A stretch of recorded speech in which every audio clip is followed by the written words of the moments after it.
beginning of the end for you. To the sky! Bestowed upon you the power of the sun. A mighty sword! Strike while the iron's hot. For Camelot! For Avalon! Let the heavens rain! I am Ragnarok!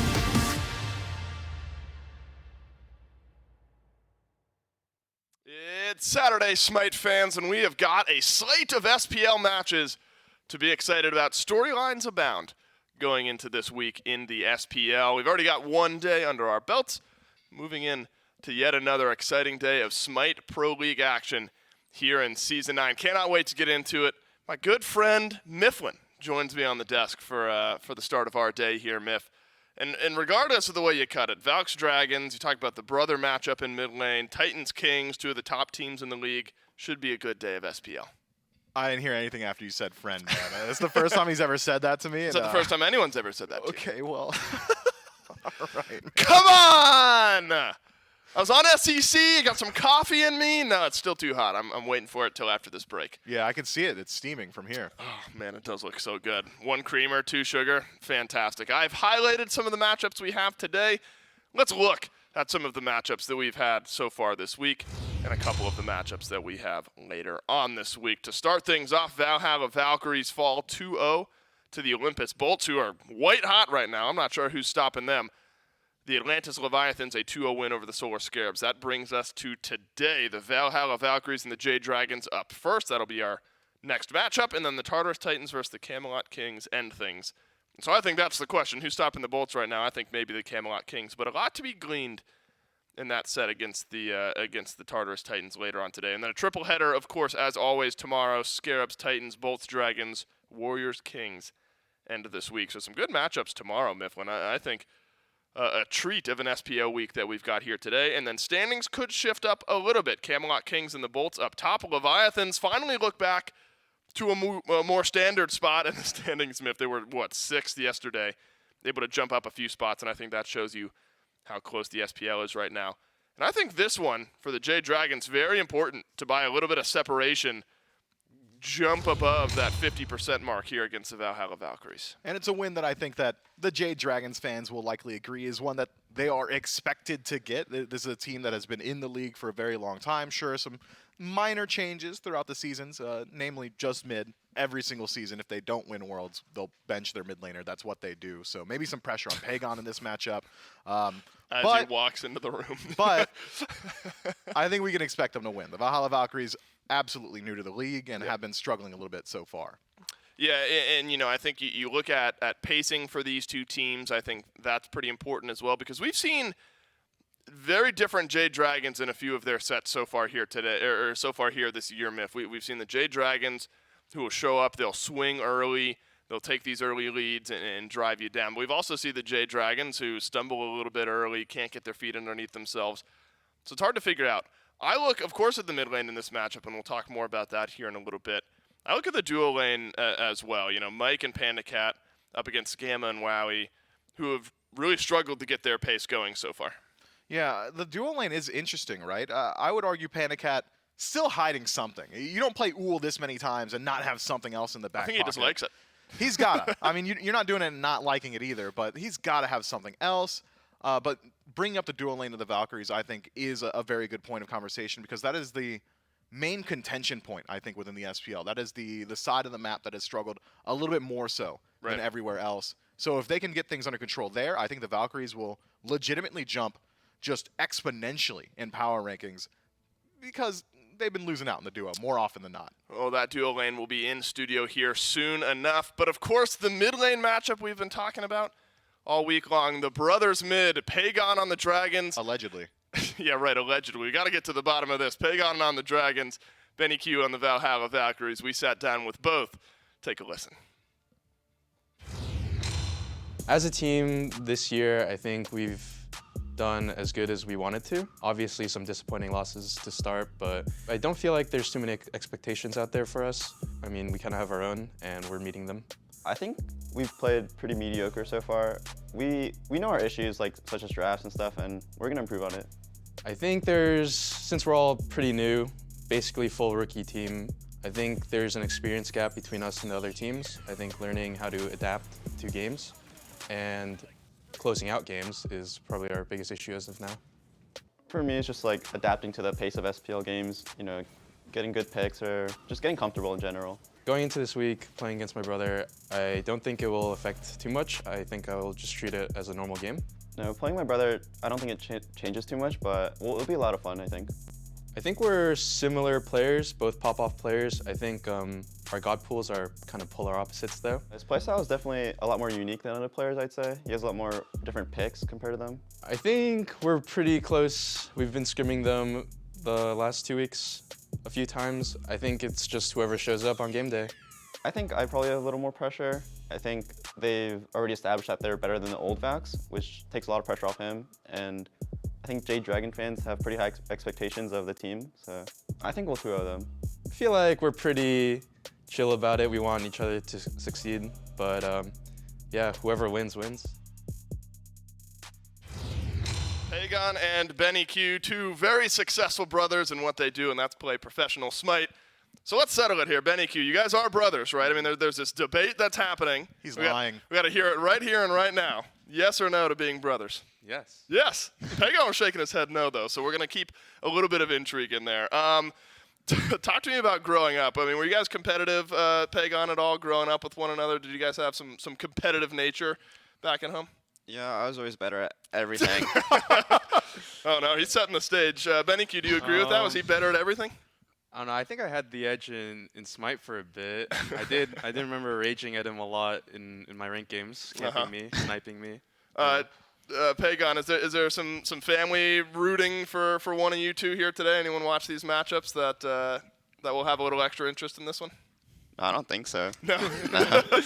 No one roots for one or the other. Benny Q, talk to me. Is it more important for you to win the set or win the lane? I think the set. Yeah. Yeah. It's a very diplomatic way of looking at it. Pagan, do you agree? Win I'm the going set? for the lane. I might have to change my answer then. Give me 10th pick so I can counter. There you go. Benny Q is going to get one of the last picks later on anyway. Look, I think ultimately it's about winning the set for your team, and of course we like to build up the mid lane. Benny Q, maybe describe the way your brother plays the mid lane a little bit. How do you expect to go? How do you expect this lane to look? How do you match up against your brother? I think he plays with a lot of confidence and looks for a bunch of like outplays, I guess. Sure. And I think I will be ready to match that. How about you, Pagan? How do you think your brother plays the lane? He definitely likes fighting a lot. I think he's really good at 1v1ings, and he's got some unique picks. Sure. Yeah, I don't know. Maybe some 1v1, some more unique picks in mid. Love to build it up with you guys. Best of luck in your set, and thanks for the time. Thank you. Oh, and in sync with the sync, with the thank you as well. It runs in the family. I'm excited about this matchup here, Myth, and you know, I think, of course, you're going against your brother. There's always going to be a little back and forth there, but ultimately, I think cooler heads prevail. You know, we want to build up this big blood match in the mid lane. Yeah, I do. Nah, we're just trying to win the set, right? Dave, We're not trying to win the lane. Dave, let's make it interesting, man. No. Let's make it interesting. I bet there's going to be a solo kill. You want to take that action?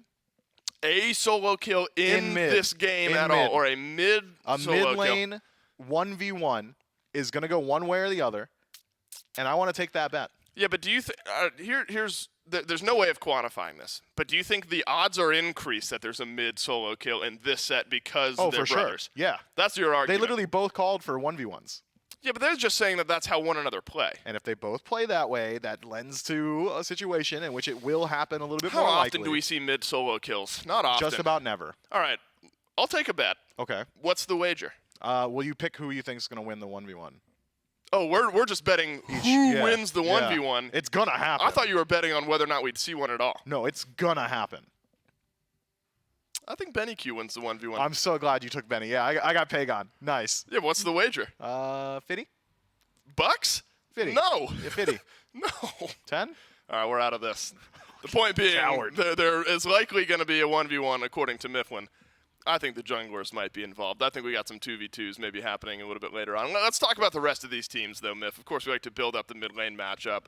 It's fun to watch these two guys go up against one another. I think lots to be proud of as well that both have made it to the SPL in very different ways, right? BennyQ qualifies with a team that he had stuck together with. Pagon proved that he belonged on an SPL roster, made it in here to the Jade Dragons.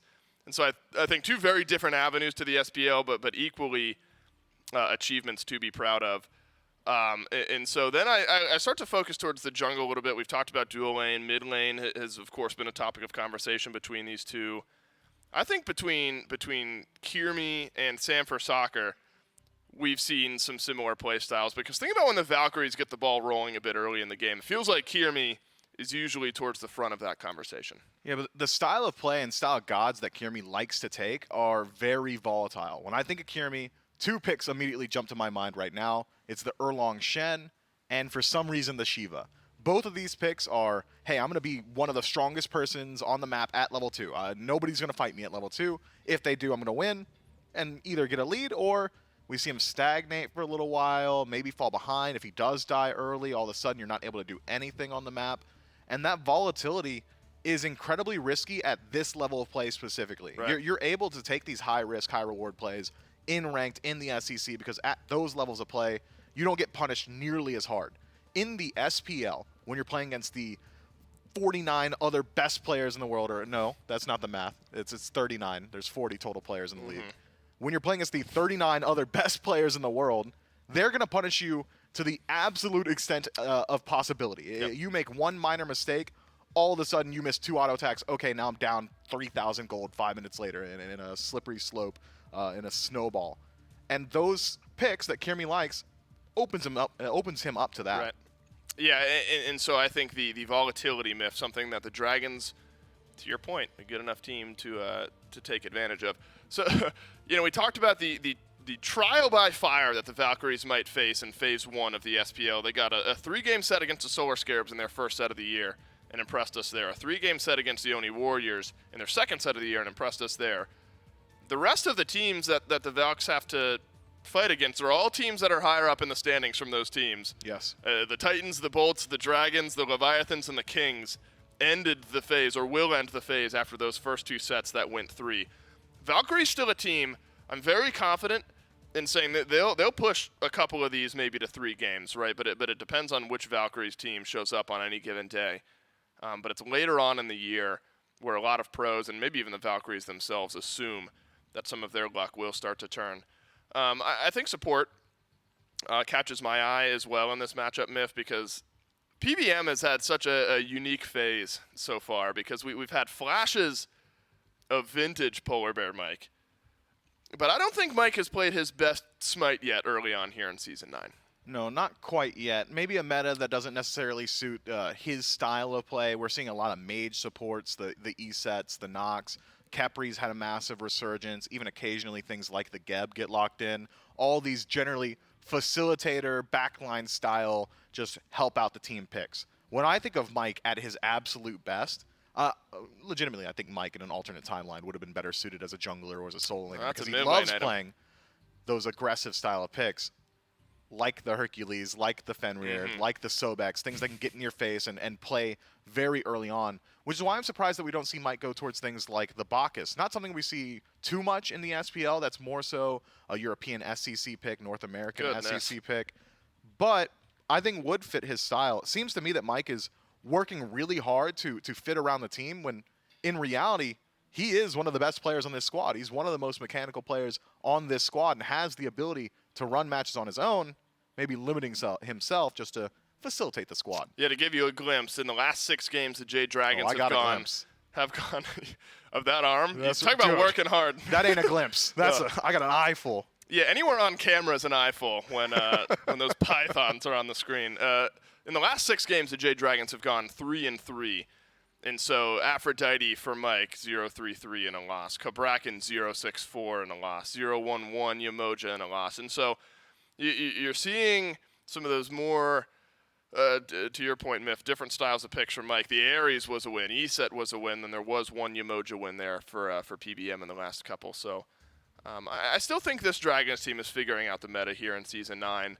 And again, a team That's hard to figure out because we've seen the best and the worst from the Jade Dragons. A win over the Solar Scarabs, a loss to the Titans, a win over the Warriors, a loss to the Kings. Who knows with this Jade Dragons team? We will see which Dragons and which Valkyries we get. Picks and bans for game number 1. Do both mid lane brothers save their picks for last? Pagon, as quiet as he is, wasn't shying away from throwing out a little trash talk. He said, maybe I got to save my pick for 10th and, Get the and counter pick my brother. Yeah, I am actually legitimately very interested in this set because, as you said, the Valkyries have not got an easy path from here on out. They've already played against some of the air quotes lower seeded teams and now have to line up against some of the teams that we have very high expectations for the rest of the year. But specifically up against the Jade Dragons, as far as team-wide style of play, I think the Valkyries might have a counter matchup here. Oh. The Jade Dragons like to play incredibly aggressive, specifically through that dual lane, which has been a contention point for the Valkyries, one of the lanes that has struggled a little bit more so. But specifically Panda Cat strikes me as the type of player who is going to try and send a message to the newbie or maybe a returning veteran, now newbie to the league, Wowie. I think he's going to be looking for solo kills consistently, and Panda Cat strikes me as one of the more emotional players in the league. He's going to get bored if Wowie plays Wowie's style, and Wowie's style is sitting in the tower. It's waiting to rotate towards these objectives. And a bored Panda Cat will walk into that tower, could open up some opportunities for the Valkyries to just turn it around. Yeah, the Valhalla Valkyries won game 1 against the Oni Warriors a couple sets ago and have lost 6 straight games since then. In the last 6 games, Wowie has got 4 kills in 6 games. And so that is an area of improvement to look at for this Valkyries team. Again, not playing in studio. Absolutely something to be looked at there, and there's plenty of growth to be done because we've seen bright spots from both Gamma and Wowie. And so getting those visas, getting here in studio will be, I think, a boost for the Valkyries. And let's talk to Final K. Also really give this team the full SPL experience, being able to hang out together. It's important. Experience this area together. All that team bonding, very, very important as well. Do you even know who So you're growth fighting? not only in-game, but out of game to be done for this Valkyries roster. First pick, Gilgamesh, we assume over towards the jungle, as we so often see that pick there. And so a good setup god for Sanford Soccer picked first. Just a very consistent selection. That third ability has just got too many facets to it. You're giving your team more movement speed. You're getting some lifesteal. It's also a leap that goes over walls. It also deals damage. Even if you fall behind on Gilgamesh, as opposed to things like the Shiva and the Erlong Shen, other warriors that want to get involved similarly to Gilgamesh, you're at least affording your team something. A giant AoE ultimate to separate a team fight and some stims for the entire squad. And that's why this god is so highly prioritized. Not to mention he's also incredibly strong at level 2 and with a lead. Yep, Baka's pretty strong too, Myth. Early at being aggressive, but later in the game, one of the tankiest gods in the game. Bologna, a pick that we saw a lot early on in Season 9, and I'm talking like SPL qualifier tournament, I'm talking SEC qualifiers, has fallen by the wayside just a little bit alongside, like the Amaterasu style picks, the Berserker Shield, the Frostbound Hammer purchasers. But the Valkyrie is still prioritizing that pick quite highly. Ardio has remained a high priority solo laner, and that's what the Bologna will have to go up against, as well as an ESET. And again, ESET was one of the picks for Mike in the last 6 games, but still a unique look there for PBM. It was a win, and a 0-1-11 win over the Oni Warriors. So Mike has at least proven once that ESET will work.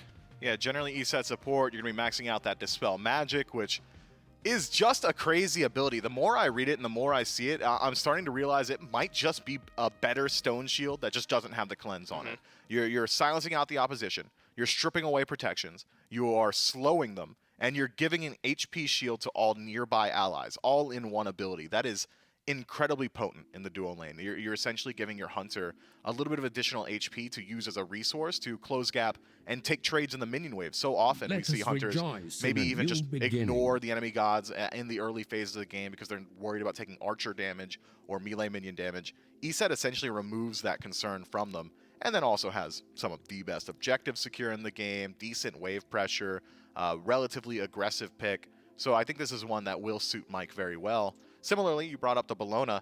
Death Toll, Berserker Shield, always going to be good on this pick. You've got a ton of sustain, but up against Ardio in the lane, maybe not able to leverage that Death Toll nearly as much because you're not going to be maxing out that Bludgeon. Instead, probably going to max out Scourge, just so you don't get stunned out of the bulkier damage. Miff, I want your take on Shiva here, because this will be the 4th time the Valkyries have picked this pick. 1 win against the Oni Warriors, and then a couple of picks up against the Bolts in the 0-2 loss for the Valkyries earlier this weekend. And it has all been Kirmi in the jungle playing this pick. Again, the 1 win for the Oni Warriors looked very strong, and then a 2-4-1 game and a 1-3-0 game up against the Olympus Bolts. Is that an indictment of Shiva in your mind? Is that a reflection on Shiva, or more just the nature of the games that he's being picked into? I think it's a little bit of column A, a little bit of column B. I am personally not a massive fan of Shiva. I think that he is incredibly strong all the way until like level 10. But there is an inflection point in every single Smite match where Shiva's ultimate is going to lose a ton of value. Eventually, it's just a out-of-combat heal, or it's a I'm going to try and chase down and finish off a kill, or it's just a second set of beads for you. Because in the early game, when you're dancing and you're pulsing out damage for about 120 per tick, that's a whole lot. At level 5, nobody's matching that. But at level 10, all of a sudden the damage isn't scaling as hard as it could. All these other players are starting to get some damage online in their own right. You're not really in a position where you can just fully channel that dance onto a carry because it's such a slow pulse of damage. Even in the late game, I think it only gets up to like 260 per pulse. Hunters are auto-attacking for that per auto 2.5 times a second. Makes it very difficult for Shiva to use that ability, which is why I say it becomes just a sustained tool in some of these engagements. But the strength of Shiva is not his late game. Similarly to Erlong Shen, it's his ability to dominate the early. Yep. But it's such a volatile pick, man. And I've never been one for, hey, either I'm going to dominate or I'm going to get dominated. I like picks that have some pretty decent middle ground. Right, he can consistently perform regardless of the way that the game is going. Chiron, I would normally say would be going mid, but it's not the last pick of the draft, so I don't know if that can actually be Benny Q's. But in the last 6 games, wow, he has not played the Chiron, and so that would be a strong pick for Benny Q. Doesn't give up too much. Benny Q also has not played Chiron in the last 6, but has played AMC, so the Hunters in mid, definitely not something the Valhalla Valkyries shy away from. You likely think that we're going to be seeing a Hunter and a mid lane pick here, unless ESET ends up going one way or another. Interesting. Jingwei being hovered here, as we have seen. All right, Neath. All right, Miff. I would assume Panicat would be getting Uller here, right? And then Neath would go mid, makes that World Weaver just a touch quicker depending on which side of the map you fire it to. Yeah, when we see Neath locked in with another Hunter, generally it is the Camelot Kings at Bid Man Tings piloting it. Nice. But I think it is likely still headed for mid here, not just because Panicat prefers Ull, but exactly as you highlighted, that World Weaver ultimate. A little bit more versatile and a little bit less travel time from the center of the map to both side lanes, has decent ability to play safely in the lane, can just hover for a little while, not a whole lot of potential for 1v1s. You're able to clear the way very well. You're not really sacrificing too much pressure because your minion pressure Not a lot is of potential pretty for good. 1v1s, huh? I mean, So we're not having a 1v1 in mid, huh? well, if it's Neath against Chiron, like Chiron should just bop. And we do think it's Neath against Chiron, And right? I do think it is And Neath I against took Chiron. Benny Q. You did take Benny Q. Come on! But You know what's wild? I want to list. Okay, fine. I want to list the last 7 games now for Pagon. So Please. let's assume it's the Neath. Neath, Morrigan, Uller, Hebo, Susano, Thoth, and Tiamat. What a variety of picks. couldn't tell you what role that guy played if you just gave me the gods. That's looking like a ranked history, a match history where you just get That's placed looking into like a you bunch of queued different Assault, roles. honestly. Right. And a lot of them have worked out. Only a few of those losses in the last 7. And I think a similar bit of variety for Benny Q over on the other side. Again, operating that would be Chiron in mid. And though we joke about it, Miff, you do think Chiron wins that matchup if it does end up being Chiron versus Neath. There's just not a whole lot of fight potential for Neath. You're landing Spirit Arrow, but you're still in range for Chiron to return that damage. If you're out of range, he can cleanse himself with a training exercise. The ultimate has got some decent value, but we gotta We could also be totally wrong. Yeah, we could right? be. We should at least evaluate some of these other picks, right? Like Oleron in mid potentially. The only reason I wouldn't take Oleron into mid is because it's very easy to gank. Generally, that god wants a little bit more space to operate, and he doesn't have the best self-peel tools until level 5. Ull, I think, could very easily go mid just because he's got great wave pressure, great fight potential. We've seen that pick in mid plenty of times. Ideal world, I'm probably going Neath Chiron, but I don't want to get rid of the opportunities or the ideas. If it ends up being Ull and Olaron in mid, do you think Ull has the pressure early on in the game to, 100%. to push back Olaron? If that's the case, you're feeling real bad about your bet. If that's the case, I'm just saying, like, sure, you got some self-sustain from Olaron, but you get hit by axe, hail arrow, bladed arrow, you're probably just dead, and you might owe me 50. Yeah, no, I definitely bailed out the moment you started saying Fiddy, first of all. But also, that's a lot of money to bet on picks and bans. You know, we're betting on picks and bans. Who knows which way it goes in that regard. Miff, do you feel like one team, regardless of the team who's playing it, do you feel like one team won the draft big here in game one, or feeling relatively even coming out? I wouldn't say it's a large disparity in draft, but I would say that ease of play probably goes over to the Jade Dragons. Whether or not if the game goes into an even state at 30 minutes, I'm also favoring the Jade Dragons. But I would say that the Valkyries have got a draft that has potential to dominate the early. Whether or not that happens is yet to be seen.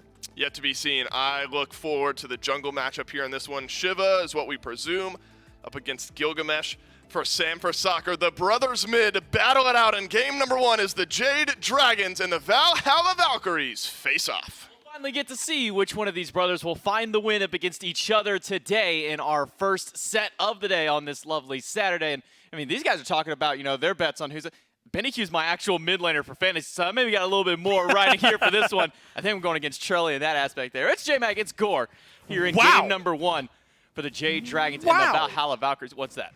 It's It's the opposite of what they were thinking here. It is going to be. It went with the covered your bases option. You They talked really about did. these two in mid, but like, look, I would have given you, if you had told me that it was going to be Panda Cat playing Neath, I would have given that to you. I think this is actually a swap we saw them do, I want to say in the kickoff, giving Pagon the Uller. Panda Cat, I think, is an adept Neath. I'm not really worried about that matchup too much, although, as Miff highlighted, like, you're still struggling, I think, overall as Neath. You're left alone on this side. World Weavers, David kind of mentioned it, longer travel time from the dual lane.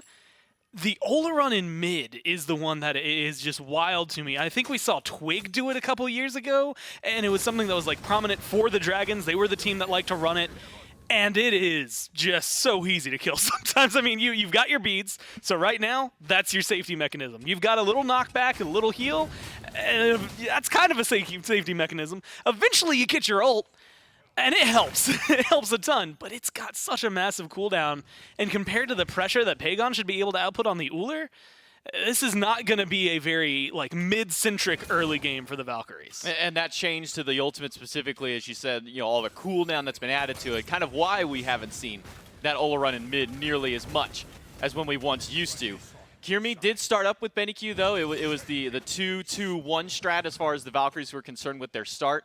And that's why we saw Pagon actually go to the back camp by himself, because he ended up doing the red split with the Hunter, then went down there, so lost a little bit of early mid, but still got a lot of extra solo farm to his name. So we do see a very slight XP lead here for Pagon over Benny. It's not noticeable here with the 3 versus 3. Yeah. It's definitely noticeable on the chart specifically there, but Pagon, very, very small advantage as far as XP. And I'm really interested. I think the Dragons draft from top to bottom is one that catches my eye. You've got a lot of decent CC. The problem is like some predictability, right? Like, if Pagon misses an axe, well, that's going to disappear. The good news is if Pagon misses an axe, well, you've still got a dropkick. You've still got eventually an Artio. You've also got a Spirit Ball. You've also got a Spirit Arrows, right? So you've got a ton of CC that can come down from the Dragons. A lot of Spirit form as well, yeah.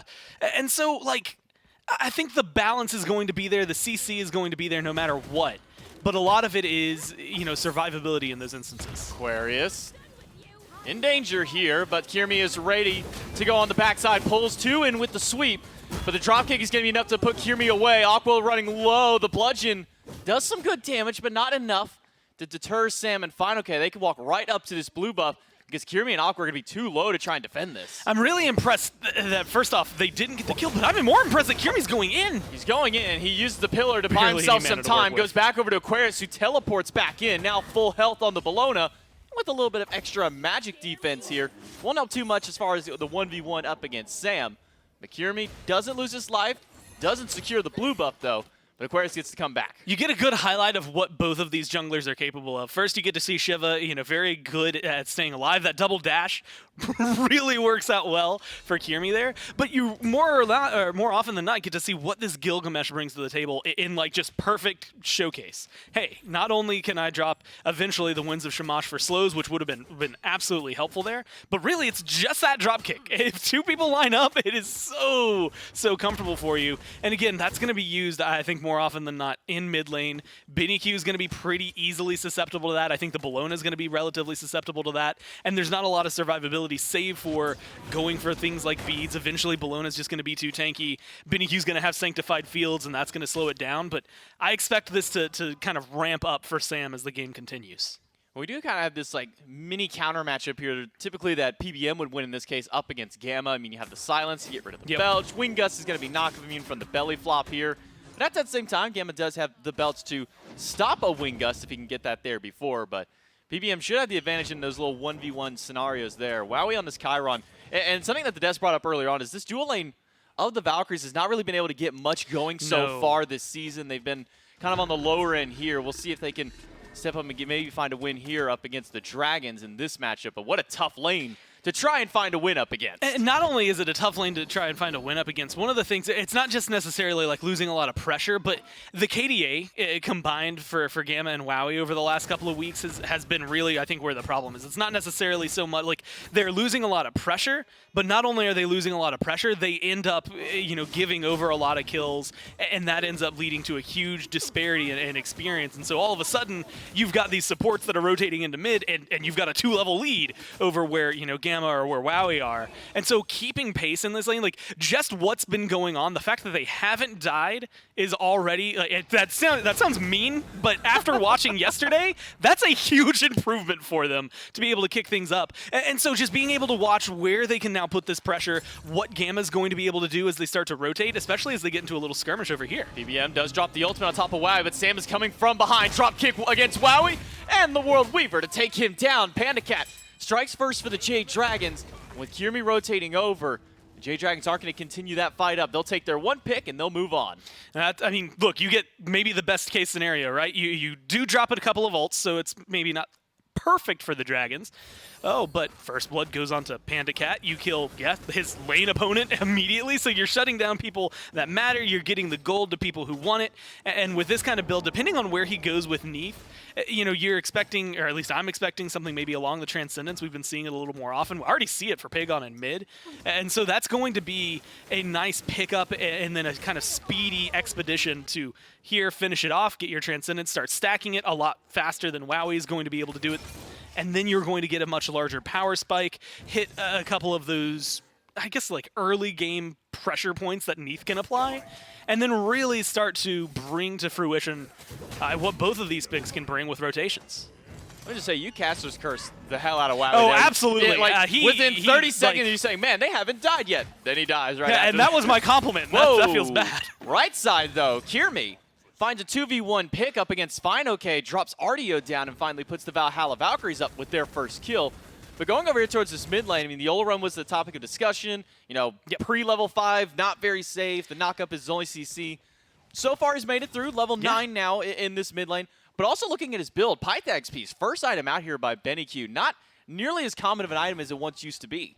Yeah, that's a wild start, I'm going to be honest with you. And you can see it there. Like, you get the power, you get the health. A little bit of lifesteal maybe is helpful, but realistically, I'm looking at the pin that has been added to this item a little more recently. I guess that was like last year, I think, at some point. And so that's going to allow them to fight a little bit more. And when you're up against the Shiva, especially after getting a kill like this for the Valkyries, you're going to need that. You've got a warrior, or two warriors that are going to be chasing you down along with a Guardian, so you want that pin. And when it can control an Artio this way, when you see Kirmi controlling an Artio, that's when you have to be worried about it. So I do think that this is going to be really solid to try and control down the tanky nature of what's on the other side.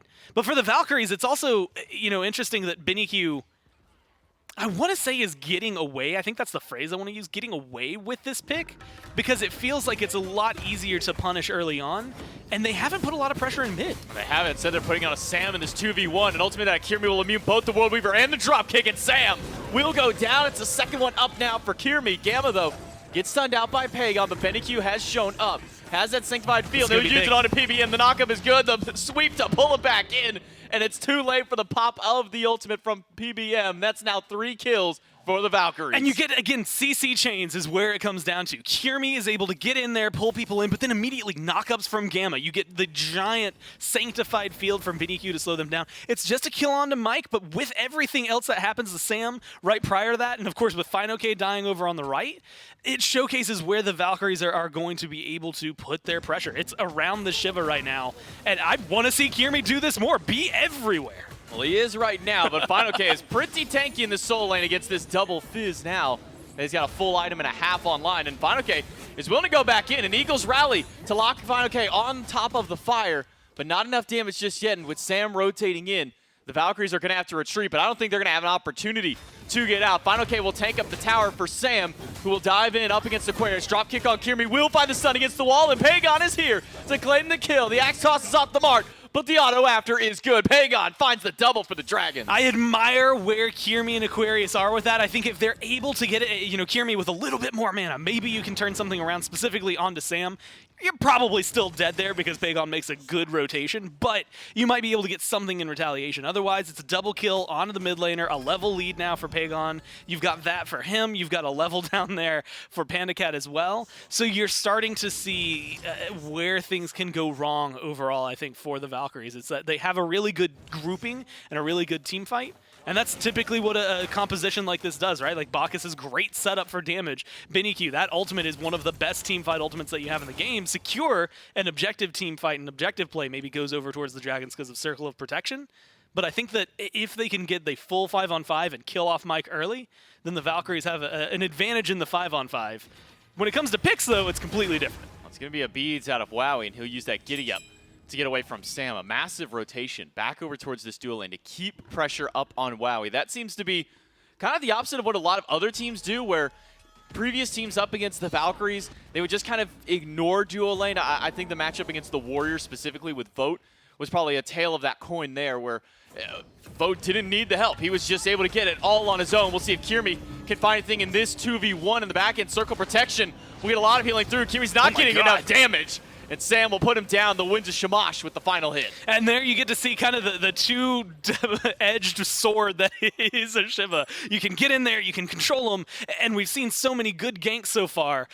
And sometimes you get in there and they just ignore you until they kill you. And unfortunately for Kiermi, a little bit of good, damage in retaliation. You do pull out the shell, you make them use Circle of Protection, you force things away from the Dragons.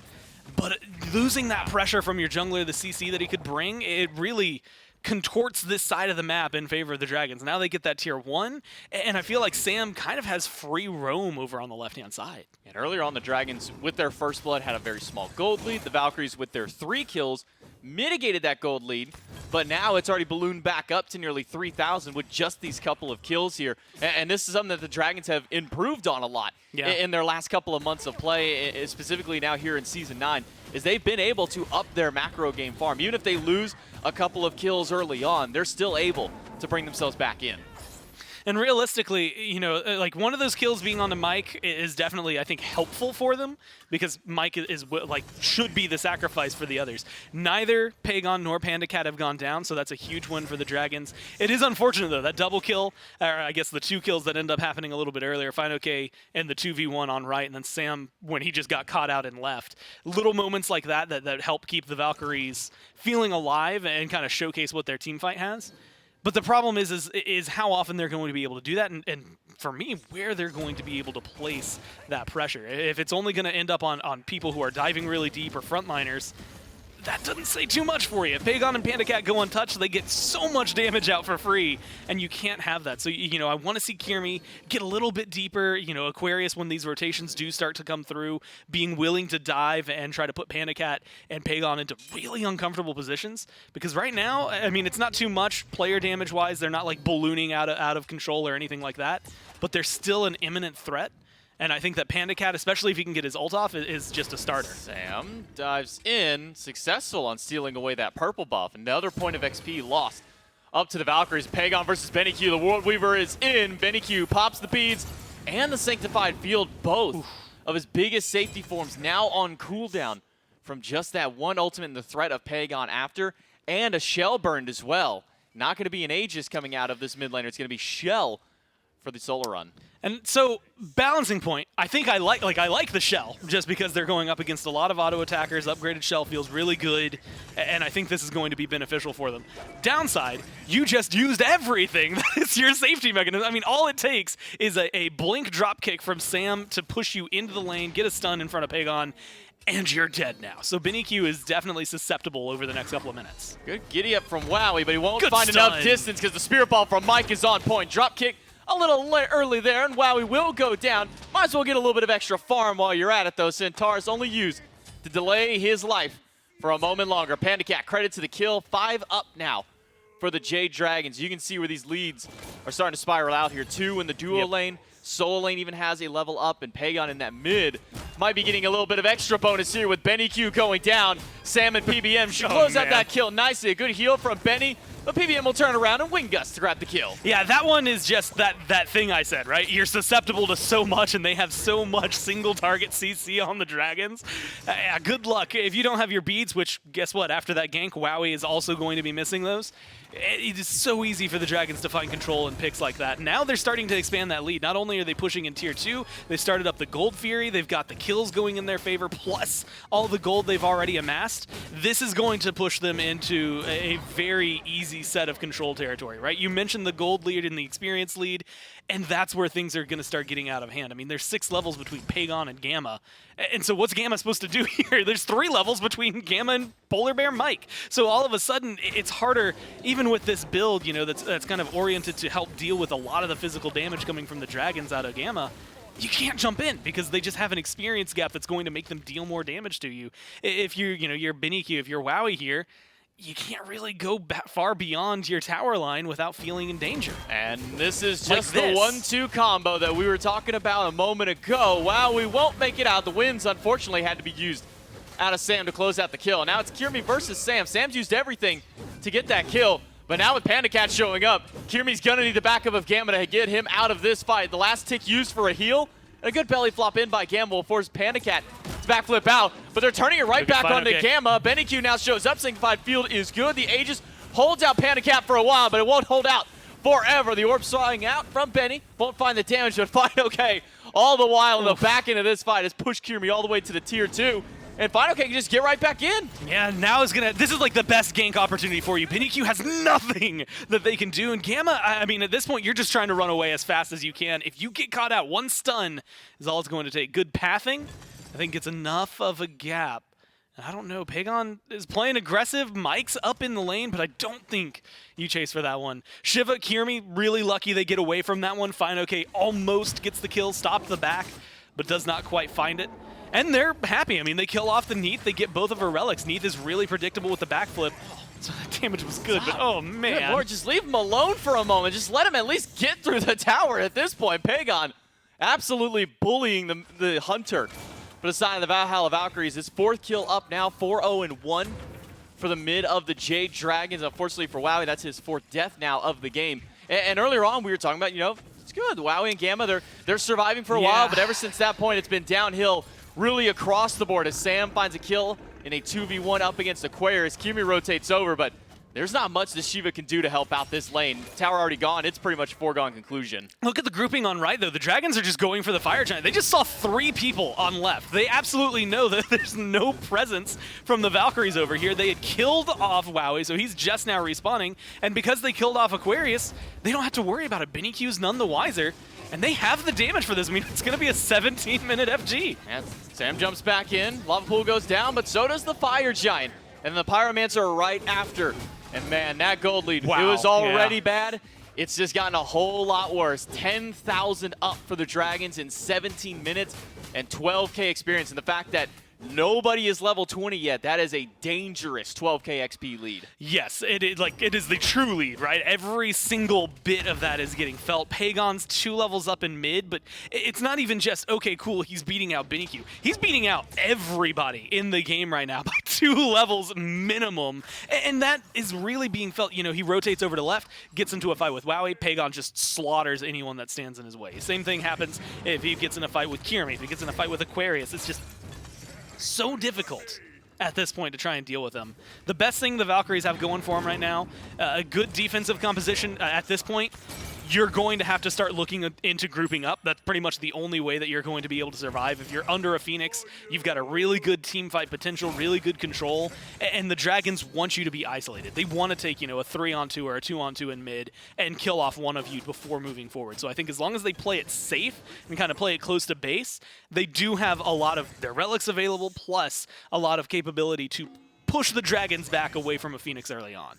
The Dragons are already going to start up on this left side. With no towers left, it's only a Phoenix exposed here for the Valhalla Valkyries to defend up against. BennyQ still holding on to ultimate, and this could be a 5v4 here if Sam decides to stick around this mid lane. Final K also hovering around this mid, so not a full commit yet for the Dragons. Maybe just doing a heat check to see which of these Valks decide to step up first. Really, you have to watch PandaCat, I think, more than anything here. Where that World Weaver goes, if it gets channeled and shot, that person's just gonna die. That is who the Dragons will be trying to target, unless someone on the Valkyries kind of, jumps in front and takes the bullet for him. And he's gonna be going for it immediately onto Wowie. Wowie does eat a lot of damage. Not enough to kill him out just yet, but it'd be enough to TKO him, send him back to the base. Kiri blinks in, finds a couple with the sweep, but not gonna be a whole lot of damage. A frenzy in response by the Jade Dragons.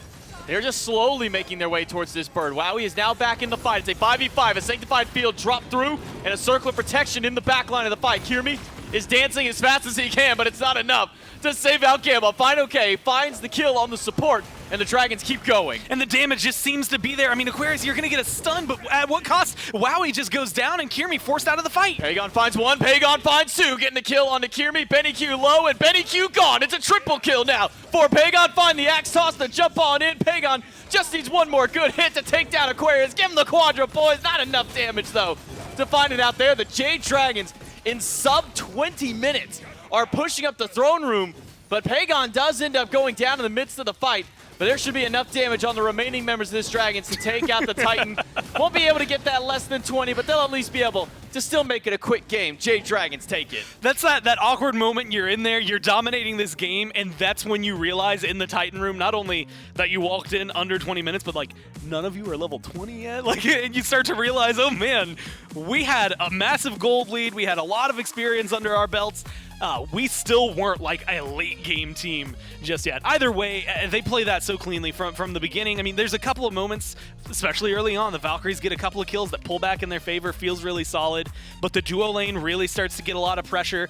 Pagon all of a sudden just explodes, and you see a lot more out of the Uller than you get to see out of the Uller run, and that just came down to better rotations and more impact in the play. And we saw some good moments there from the Valkyries to start out. About 5 minutes when we finally started to see the action, but all it took then was 15 for the Dragons to close this one out. We'll take it to a break.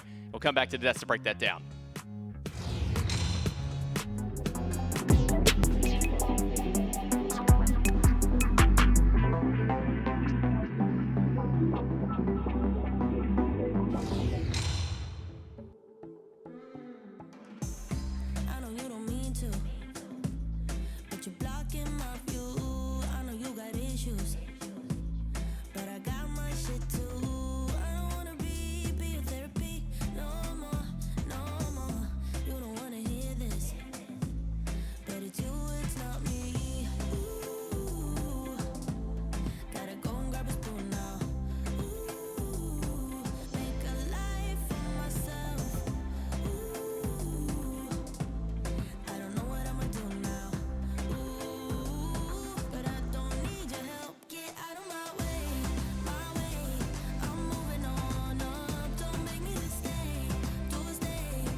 Jade Dragons in game number 1 make quick work of the Valhalla Valkyries. Takes 5 or 6 minutes to get things going. Kiermi pretty active early in this game for the Valks, but the Jade Dragons and their consistency down the stretch, just too much. And they overwhelm the Valhalla Valkyries, take a 1-0 lead here in this best-of-3 set. 1 game away from sending the Valkyries down to another 0-2 loss. And if you're looking at the brothers mid lane matchup here, Miff. I am. One clearly far ahead here in game 1. Yeah, you took Benny, right? As a solo kill potential, yes. Cool, but like, let's go. Since the solo kill didn't happen, I guess we got to I extend also it to said the that a KDAs. solo kill wasn't going to happen. Yeah, but that wasn't the bet. Yeah, you're right. But Pagon did well, Miff. Pagon did very well for himself in this set, as did the entirety of the Jade Dragons. This is just classic performance from them, where they get the ball rolling, I believe, around that 5-minute mark, and from there, it never really was in question too much. Early rotations from Pagon, Sanford Soccer allowed to be literally anywhere on the map. We saw that style of play from Wowie that I thought would frustrate Panda Cat, but it didn't really come to fruition too often. And speaking of, I made the point about the dual lane of the Valhalla Valkyries being a contention point for them throughout the last couple of sets. So I decided to go through the spreadsheet, the patented titular Gormizer spreadsheet. And this is a fun stat, Dave. I want you to hear it. Okay. In the last 7 games. 7 individual games. 7 individual games that Wowie has played, he has acquired 5 kills for himself. Okay. But in those 7 games, 4 of which he was blanked in. Got it. So 5 kills across 3 games. Yep. And 4 of them were just overs. complete blanked. One of them was this game, though. Wowie goes 1-5 here in this game. Dual lane yeah, that's including having a difficult time getting things going.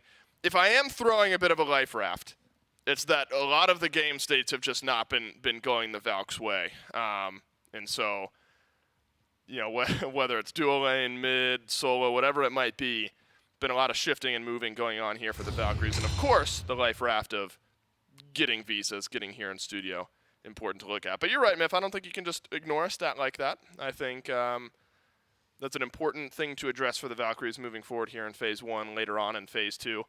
I think overall, with that level of play, you know, if you're going to tell me there's an X gold lead, you know, 3, 4, 5,000 gold lead at like 10 minutes, I'm assuming that's tough. I'm assuming it's the Jade Dragons in this set, right? And just the way that they're able to play. I think Sam actually puts together a really nice game here in Game 1. We figured that the Gilgamesh would be important in providing some setup and getting the Jade Dragons going. And get them going he did. You need to do that when first pick Gilgamesh is given to you. Picks and bans for game number 2 puts the Jade Dragons in second pick. Valhalla Valkyries over in first pick. And so Wowie did, you know, survive during the early part of the laning phase, as you mentioned there, Miff. On that Chiron, you kind of need to, right, when you have the ability to range clear, things like that. But ultimately just too much dive from the rest of the Jade Dragons. Hebo starts to, you know, is it really, because I guess it's what, just the non-root on the water spout that got changed, and I guess that has just skyrocketed Hebo up priority charts? he's just so much more mobile now. It does feel a lot better. It's not even that it just doesn't root him. It's how well it synergizes with the Atlas of the Yellow River. You're now essentially slip and sliding across the map, applying Yeah, it does feel massive a lot better. damage. I mean, the combo for Habois, if you're being completely optimal, is water cannon into water spout into water cannon into ultimate. Yep. And beforehand, it was pretty hard to get that second water cannon depending on which direction your opposition was going. Again, that knock-up is actually dependent on which way whoever you knocked up was walking beforehand. So if they're walking towards you and you knock them up, they're going to start flying towards you. If you knock them up and they were walking away from you, they're going to keep flying away from you. And beforehand, when he had to root himself, if they were walking away from you, you had no opportunity to catch up because they were still moving away from you.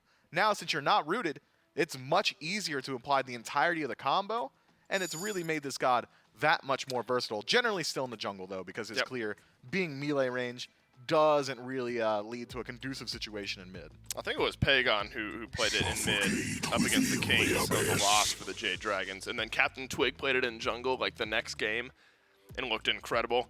That was the game where I really loved the combo of Habois plus Neath for the Camelot Kings, and it was World Weaver into Crushing Wave just over and over and over and over again, and there was never an answer from the Jade Dragons there in that set. Cthulhu, first pick.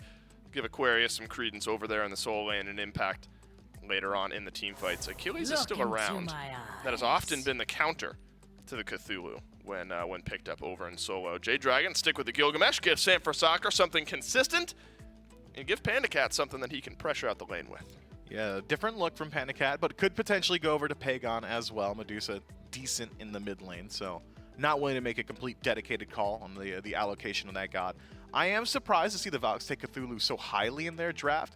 They know the Jade Dragons aren't really prioritizing this pick too often. Generally, it's the teams that are willing to take Khepri Cthulhu or the Morrigan Cthulhu, and the Jade Dragons are not a squad that generally will build out their drafts that way. I think had the Valks decided to take Gilgamesh from themselves, could have still gotten this Cthulhu as well, but instead, at least guarantee it for them here.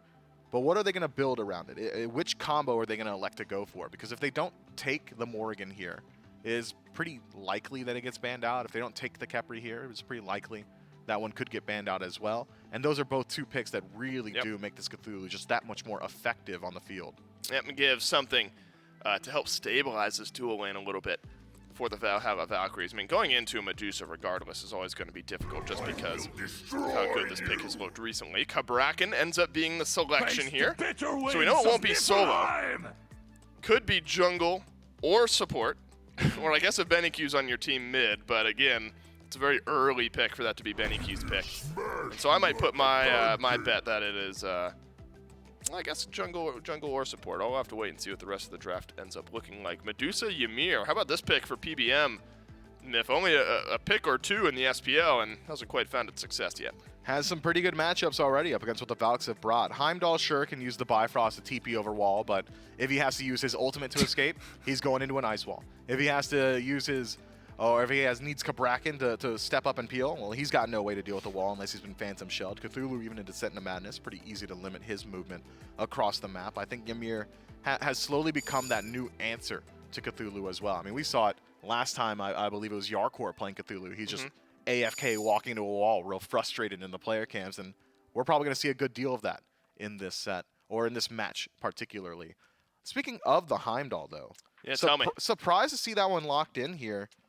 I mean, it is a very safe pick, and well, WoWie was getting dove pretty consistently in game one, but there are other picks that have been just a little bit more consistent. Like, for example, when the Jade Dragons decide to have Panda Cat go towards a safer selection, it's generally been that Jingwei, because of how well she synergizes with the crit style of build, very strong in objectives. But instead, now Heimdall locked in, maybe a little bit more so for the team fight presence and just making sure that he can see everyone approaching the lane. Yep. Jade Dragon snag themselves a couple jungle bans here, Myth. Kirmi still has the Shiva available if the Valhalla Valkyries want to stick with that.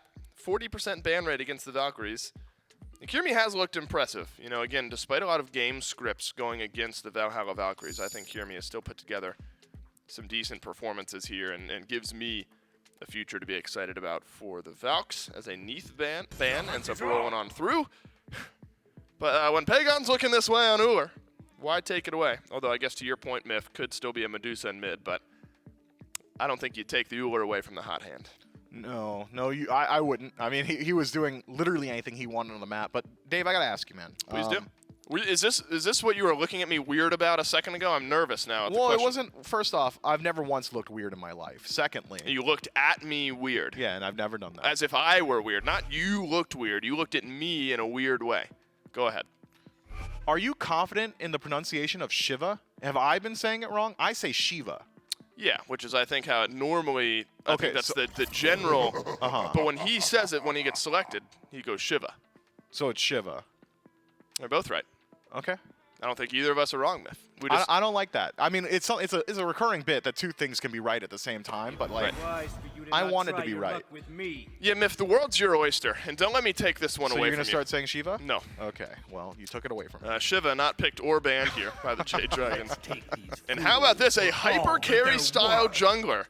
Bakasura locked in man. by the Valhalla Valkyries. Is that a excited aw-man or a nervous aw-man or a cautious aw-man? There's so much emotion behind that, Myth. You gotta break it down for me. Look, Bakasura, we've seen it once so far this year. I believe it was Captain Twig that played it. And Captain Twig plays for the Camelot Kings, who are in contention for the top of the league right now.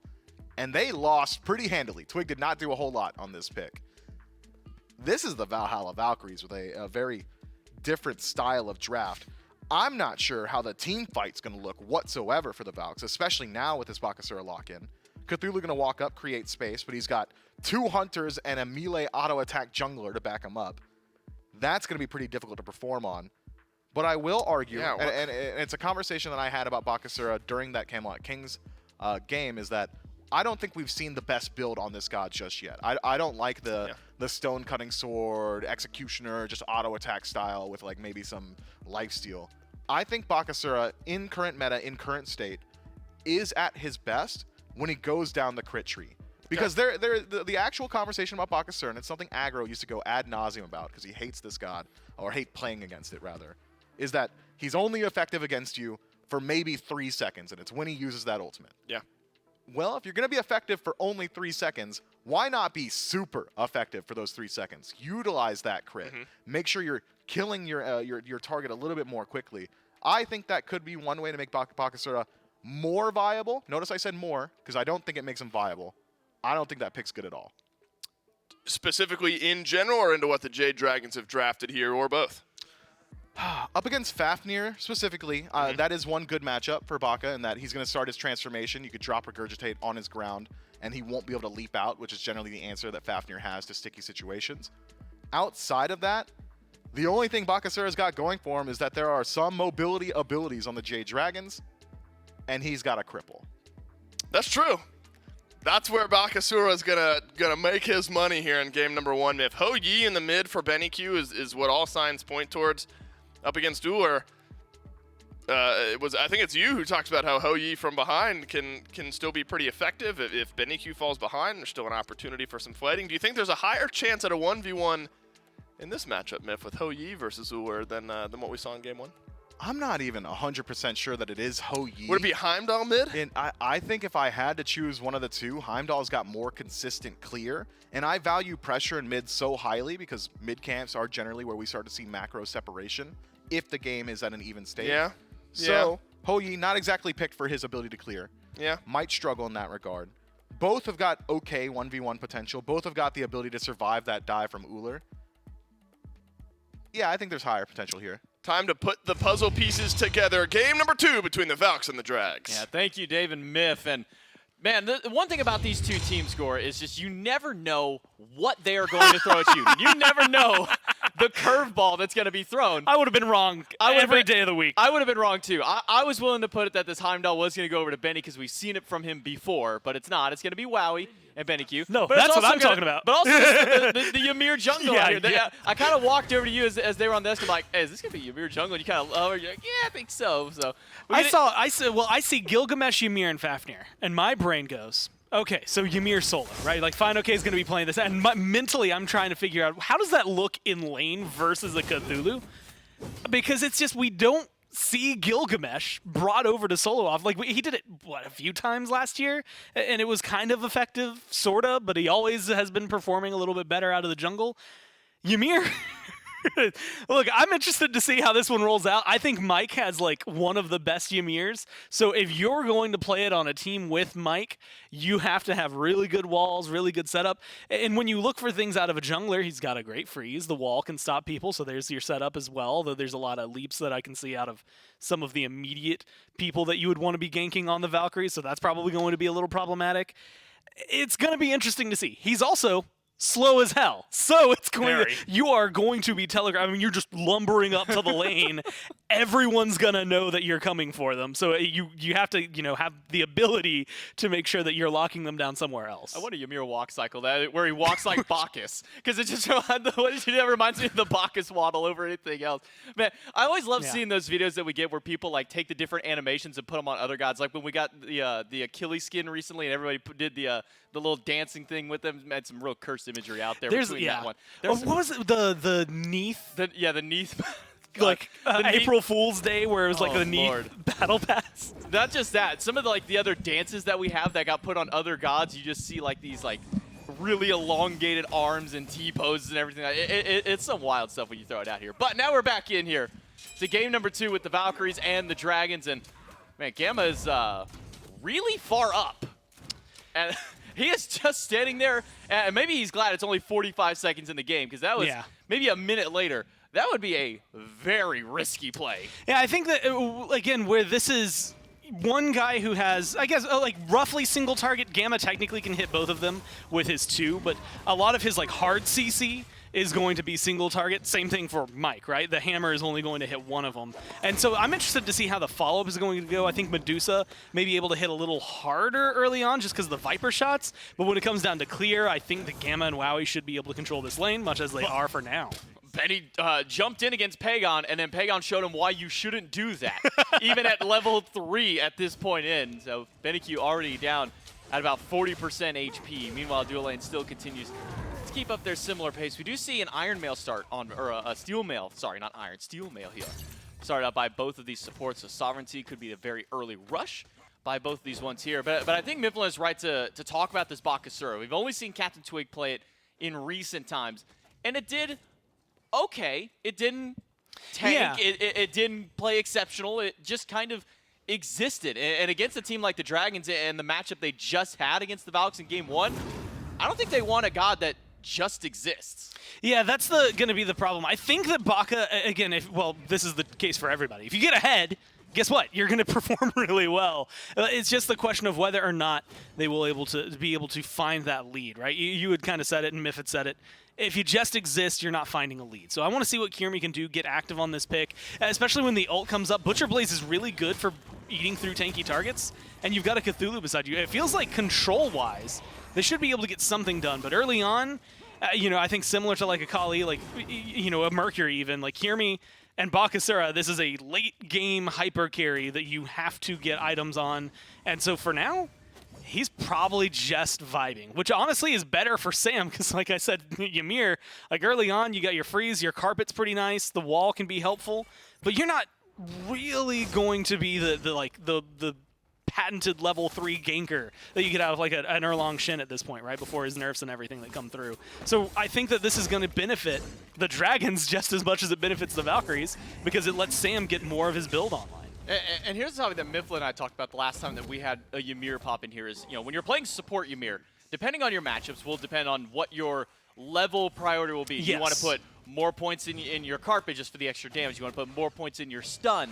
That way you have a longer duration, or your wall for a longer one. Yeah. Out of the jungle, it just feels like Ymir just wants to slam 2 and slam it as often as he can. Well, because you have to think about it, like, not only is that going to help you with the damage that you're going to have, it's also going to help you clear out all these camps. And you had mentioned the Doom Orb, and I'm going to talk about this because I think this is great from Sam, and not because Doom Orb, is going to give you anything insane in terms of damage, although its damage is nice. It's the movement speed. He's slow as hell. This is going to help him with a speed buff and Doom Orb. He's going to be zooming. Kirmi throws out the ultimate.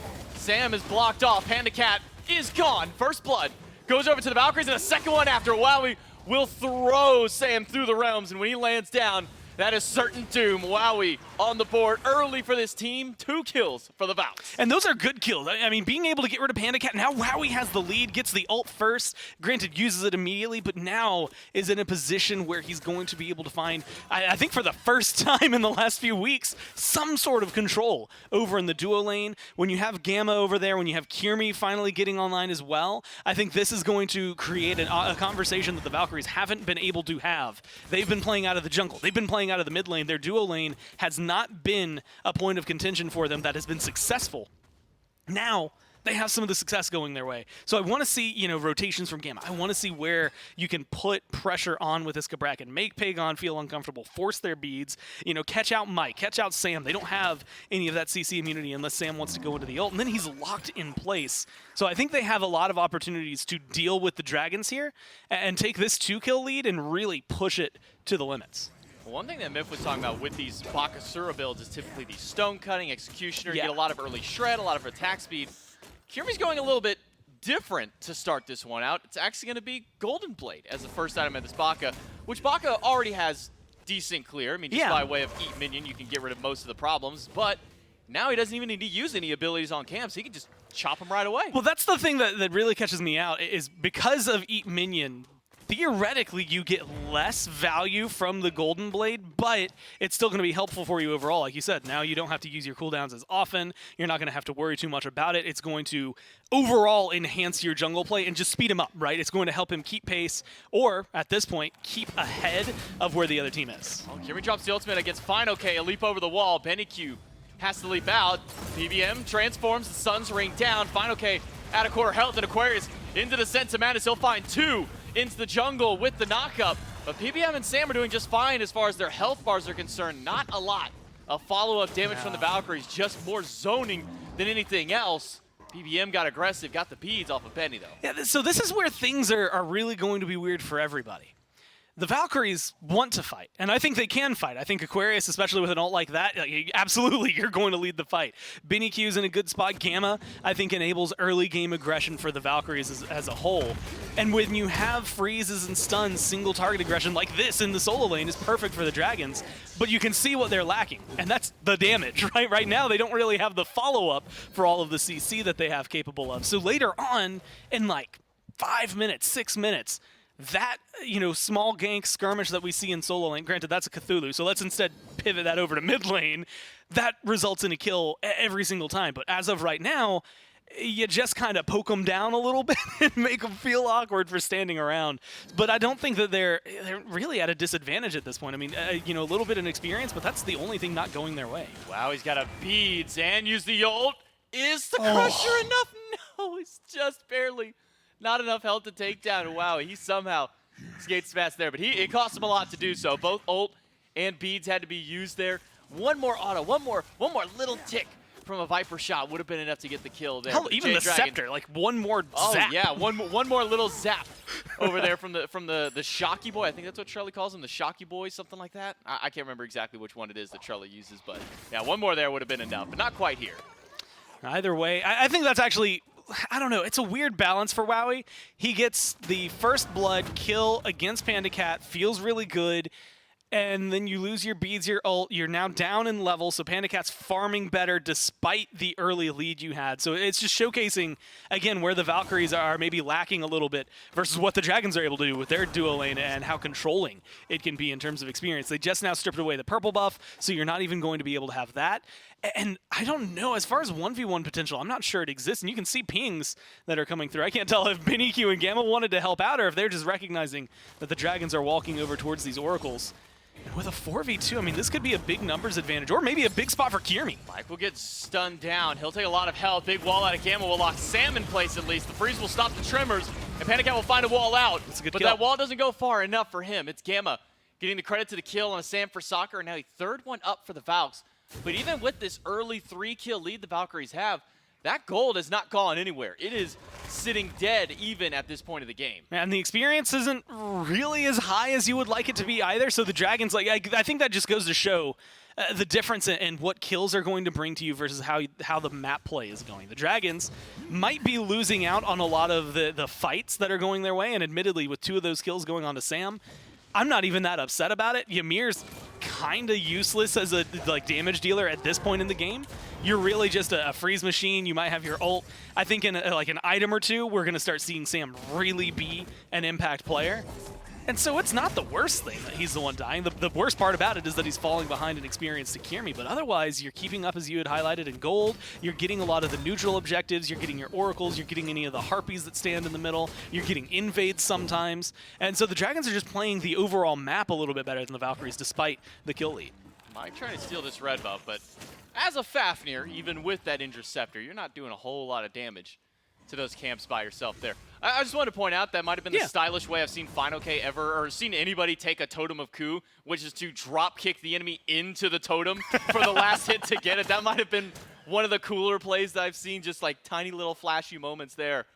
But what is Kirmi doing with his... Okay, he has skipped going up the Lightblade tree and decided to go with a Jotun's Wrath next.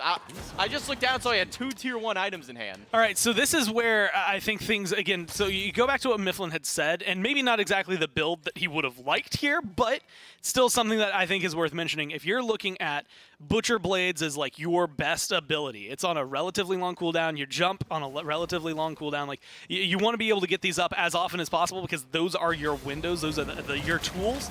This is going to help you. There's a good tool, at least for the Valks. They'll take down Final K and Sam. Even then, that ultimate form, that's not going to give him mitigation to hold out here. Aquarius puts up 2 on the board here now for himself. 5-0 for the Valkyries. Pagon in a 1v1 against Gamma. That Pagon's not really too concerned about, but instead, it's now a shot over towards the Pyromancer. The Valkyries, they struck early this game. They're going to keep that one going. That should be a nice and easy objective over to the Order side team. I love seeing this. This is exactly what you need, right? When you get the kills, it's what can you do afterward. A lot of the times they've found these neutral objectives were either not available for them, too early for them, or the rest of them, you know, in mid camps, things like that, just weren't there for the Valkyries to be able to pick up, so they didn't get a massive gold lead off the kills. Now, you get a kill, you come over. You're Scorpion, so that's going to be some global gold and experience for your team, but you get the Pyromancer on top of that, so you finally get to have something that feels like a more substantial lead, and you can see it manifesting in levels. Level 12 to 10 in the jungle, and that is going to be a huge deal. Second relic here for Kirmi that Sam just does not have. Sam doesn't have beads, and so it's way easier for the next 2 levels to continue stacking that. 0-3 and 0, you can make it 0 and 5 by the time that, you know, we finally maybe see Sam hit 12, maybe only in 4 since he's already hit 11, but you can see where those leads are going to really help push them forward. Attack speed for the Bakasura as well that keeps coming online. Kirmi is, despite the fact that he's playing someone that isn't really conventional, helping pioneer this team and push them forward and continue this lead. Kirmi still continuing to not finish up that Lightblade. I just saw it pointed out a Hunter's Bow, the next item up here. So we're just gonna ignore that tier 1 for a little while. Maybe Lightblade's like not even like a great tier 1. No, like if I'm thinking of like tier 1s, actually, okay, I'm gonna rephrase that. I don't think of any tier 1 where I'm like I'm gonna buy just the tier 1 and be done. There's like a couple tier 2s, so it's a interesting choice to me. Yeah, it's weird. I think it's like 10 power and like 5% attack speed, something like that. It's not. I guess that's not bad. It's not bad. 5% but it's attack like, speed. Why just not use that that 600 gold towards getting a tier 2 of something else? Maybe finish that up there. Maybe just waiting to see exactly what he's going to need. I mean, maybe see if one of his hunters is going to pick up Executioner, so he doesn't have to. See if maybe he needs kin size. I don't know. We'll keep an eye on and see if he actually does finish that item at some point. Yeah, I guess it depends on the builds for the other side, right? Like if you want to burn through health bars a little bit faster, if your goal is to kill a tanky target in the Ymir, like if Sam builds up some prots, then you're probably going to end up wanting things like the kin size. Executioner is still going to be very helpful for you later on, so just being able to juggle between the two as of right now. And like, I don't know, 5% attack speed doesn't sound like a lot, but when you're stacking it with other attack speed, it's probably going to, again, eventually make those Butcher Blades feel pretty confident, still give you an option for an item later on, and you spent like 800 gold, right? Like, it's not like the end of the world for you. So I think that it's an interesting build for him. The Bakasura is in a comfortable spot as of right now. I think he's 1-0-4. He's being a lot more involved than the Ymir. And, you know, he's got the cripple, he's got good damage, he's making sure to set things up, and a lot of it's been on the right-hand side of the map, but they got a kill onto Panda early on, and Sam has just died, this game so far. So I think that if you can keep this pace up, it's just going to feel better for the Valkyries. Yeah, the one thing I've noticed so far is that even though the Valks are getting these kills, they haven't been able to get much beyond just those kills there. That's the first objective we did see go down was that Pyromancer a few moments ago. So that gets them a nice little spike of gold, but we're still only sitting around like 1,000 up for the Valkyries, even despite having first blood bounty, multiple kills after that one. So it's still a very close game here for the Valks. You see about 1,500 up. This is the most that we've seen them be able to get here. But I want to kind of bring it back to something that Kiermi said later on. Maybe we'll have to wait on that as Gamma's caught out by 4.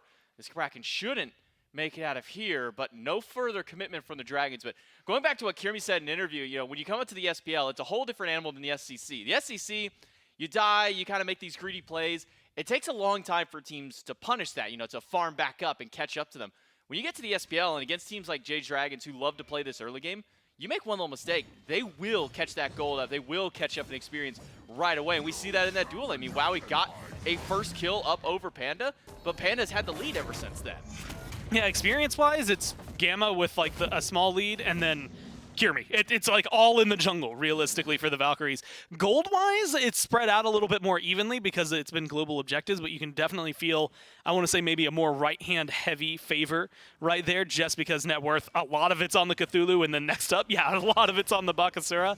And so they've got a pretty substantial lead. I think it's like 1,200 gold there between the two junglers. And if Kiermi can continue putting on kills and specifically helping shut down FineOK and maybe continually putting Sam into the dirt, it's going to be a lot easier for him. And that's where, like, you know, physical procs come into the equation. You start looking at Sam and tankiness. Goodbye, Gamma. Goodbye, Gamma. Maybe not. No. Not quite. Not enough damage. Pagon's Pagon gonna needs kill one him. more. Okay, the auto is good. Pagon will finally secure that kill up against Gamma, but with the sun's raining down, Panda Cat in the middle of all of it, double freeze, though. Out of Sam for Soccer and a double leap in. Pagon and Polar Bear will make sure to take down WoWie. Benny Q will be taken away by Sam for Soccer and Kiermi in a 1v4. Not going to get him a whole lot, but maybe with some backup out of Aquarius, that this Bakasura can turn the fight around. Unfortunately, Freeze and the stun from Pagon get beats out there, and so now Aquarius can really go forward. He's got 4 targets in his sight. Sam for Soccer is going to be the first one. He'll go down, but Kiermi got left alone, and there's nothing that Aquarius can do to save them out. FineOK will jump on in. Dropkick will send him against the tower, and FineOK's got enough defense to hold this one out. It's a question of who's going to get the kill. It'll be PBM. Oh, and if they hadn't, oh man, Pagon backs. I think if they don't, I don't know, they're so low, it feels like the Gold Fury's right there. They still got plenty of time before people respawn. Well, maybe that's going to be the difference between getting Gold Fury and really swinging things in your favor, or just having to fall back. That being said, it still works out so wonderfully overall for the Dragons, right? I mean, it's just one after another, right? I mean, just essentially dominoes falling for the Valkyries. When they finally get a fight back, it's Aquarius and Kiermi coming in together. They're starting something big, and you get a great ult. Sam's already low. A lot of the Dragons are. They use the beads, they burn through that, and then they're able to finally get aggressive, but unfortunately they get separated, right? Aquarius goes for the ult, goes for the kill on Sam. Kiermi gets swarmed by literally everybody else, and then you're just left by yourself, and it just goes down one by one by one, and they pull back, what, just a kill on the Ymir? And so the Valkyries are still able to get something out of the fight, and it slows down the potential for the Dragons to get like a Gold Fury. But there definitely is a big window of opportunity, another minute now, while all of the beads are down for the Valkyries, that the Dragons can just do whatever they want. And that first thing that they'll do is take that Gold Fury you mentioned earlier, so it's not immediately after they're near Deicide on that left-hand side. Instead, it'll be a little bit after here. And that's where the Jade Dragons can now finally push the gold back to themselves here, of 2,000 up for the Chaos side team.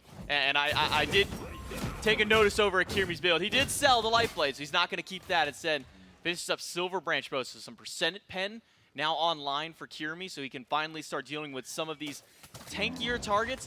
Not a whole lot of massive tank on their side. I mean, you have the natural Guardian stats out of Fafnir and the Ymir, and then a little bit of physical defense thrown to their name as well. And Kiermi's put a lot of stock into trying to shut down this solo lane, trying to keep FineOK down. So far, it's been working out, except FineOK's got the leap to find his way out of the fight.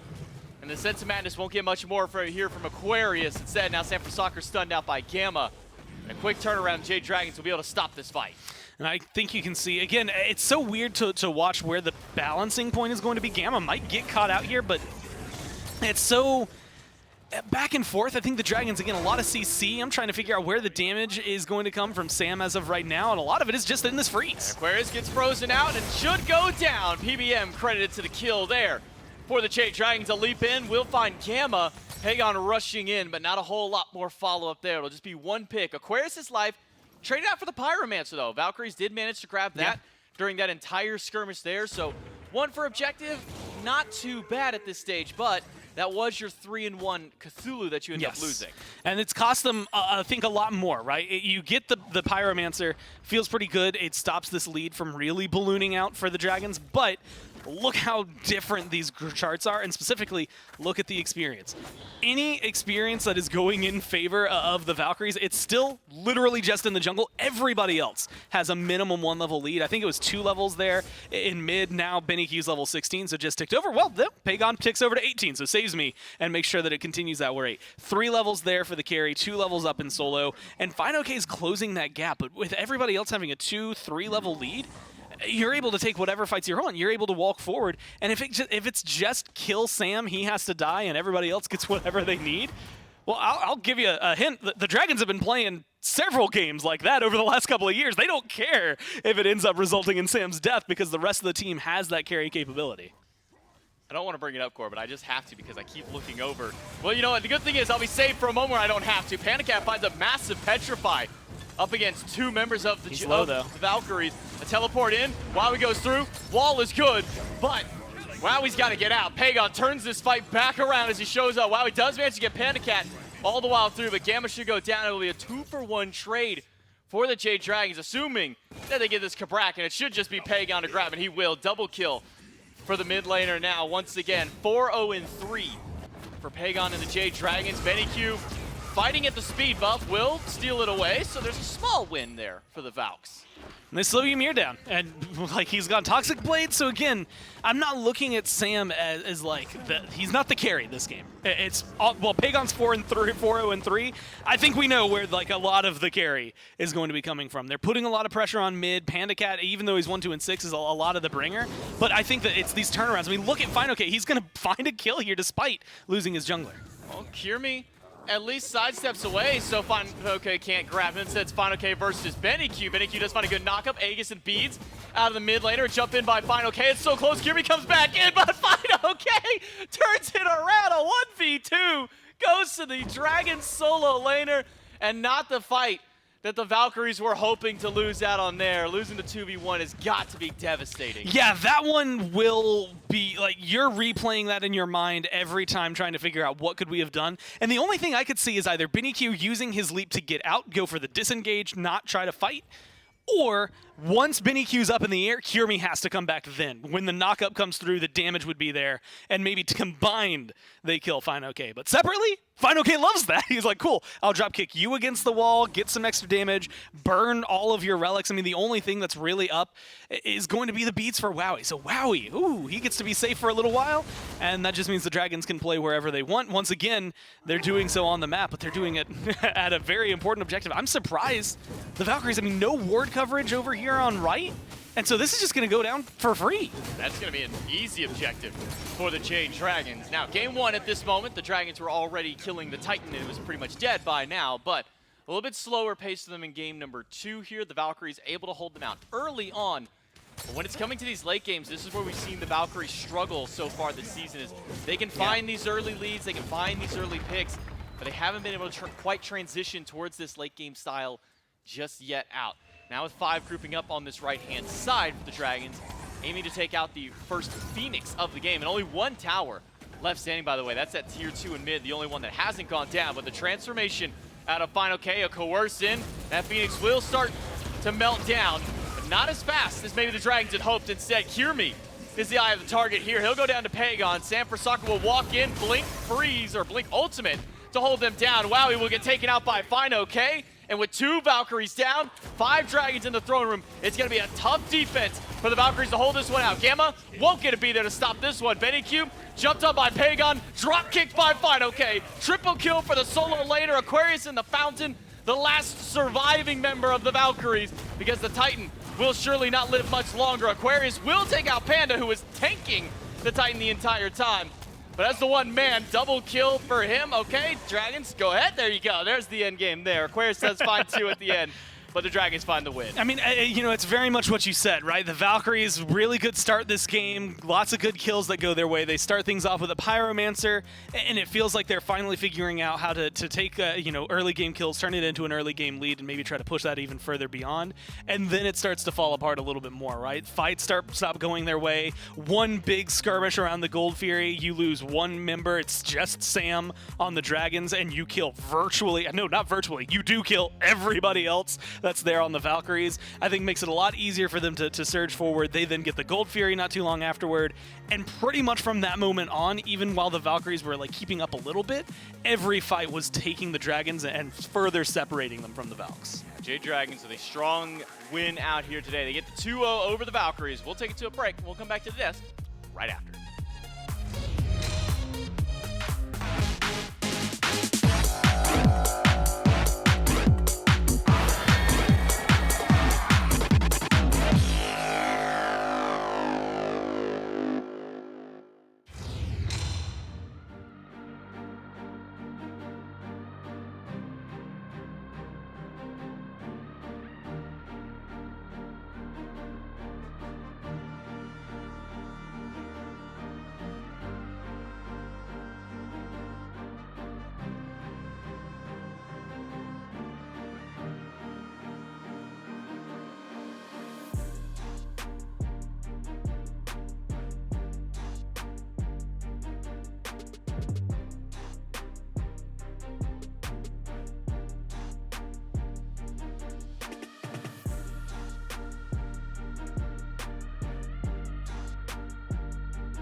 Game number 2 starts off very well for the Valhalla Valkyries, but the screen behind us shows you exactly how it turns out. Jade Dragon stabilize, take the game, take the set 2-0 over the Valhalla Valkyries.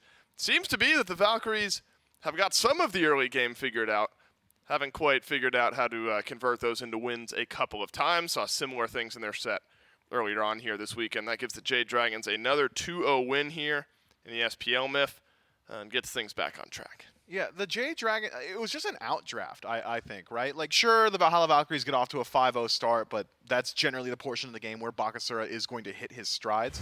Outside of that, and it's a concern that I had brought up, I didn't flesh it out very well because it's super hard to think about. What is, in a 5-on-5, the plan of this Valhalla Valkyries draft? You've got massive space control from Aquarius, but not enough CC lockdown single target to make use of this double hunter, and also physical melee assassin composition. It just felt like it was really going to start struggling once it actually was 3-on-3s, 4-on-4s, 5-on-5s, and well, that's exactly what happens. Yes, 5-0 start for the Valhalla Valkyries. That was immediately mitigated by a 4-1 trade that the Jade Dragons pick up for themselves, reestablish a neutral state on the map, and then from there, dominate the rest of the game. I just feel like this is one where the Valhalla Valkyries did not build themselves a composition that could compete. Oh my goodness, that's a lot of damage from Pagon.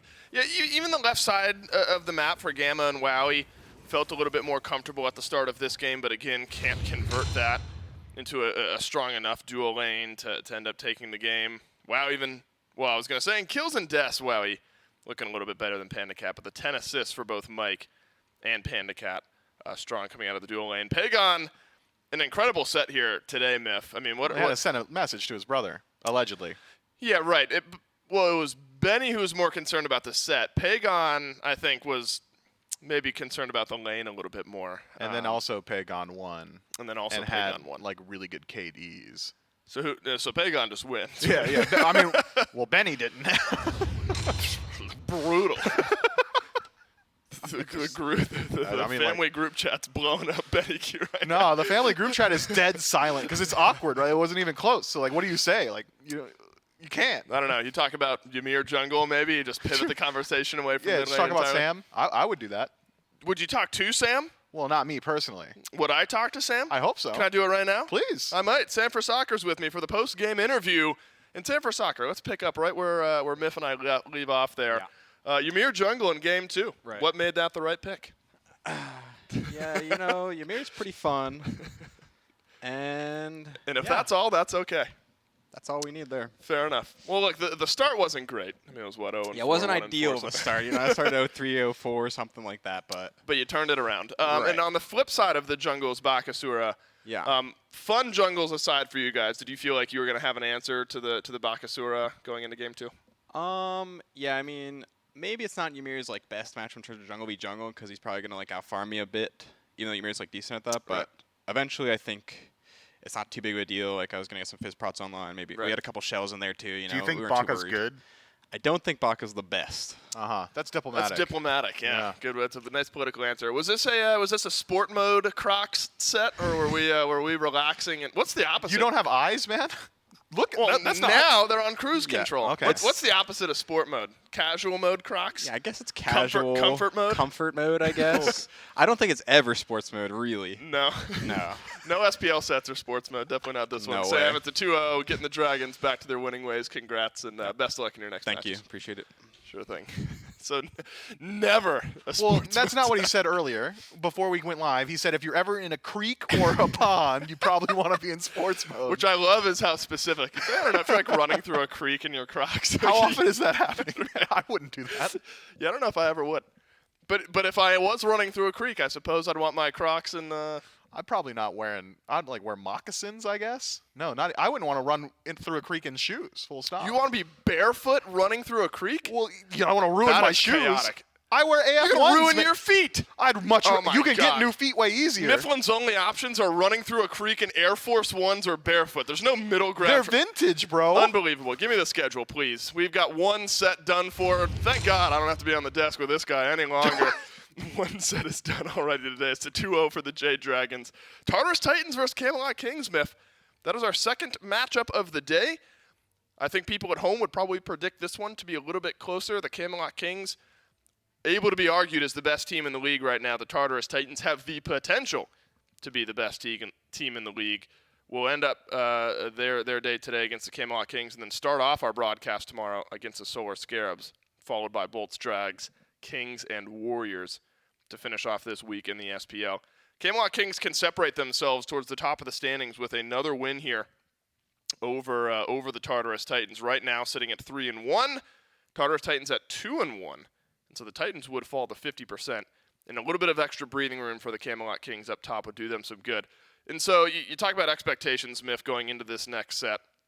In my opinion, I think the Kings have to have the edge just because of recency and the way that this team has been playing as of late. They've won 3 straight sets.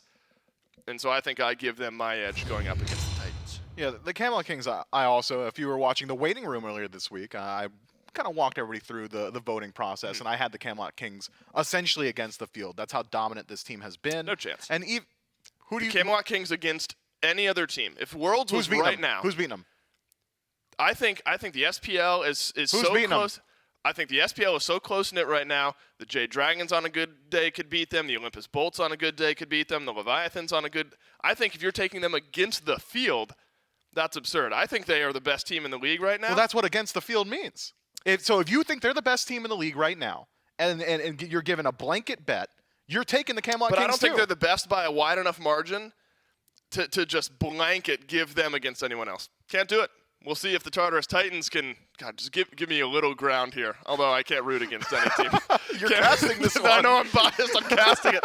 Oh no, Camelot Kings versus Tartarus Titans coming up next.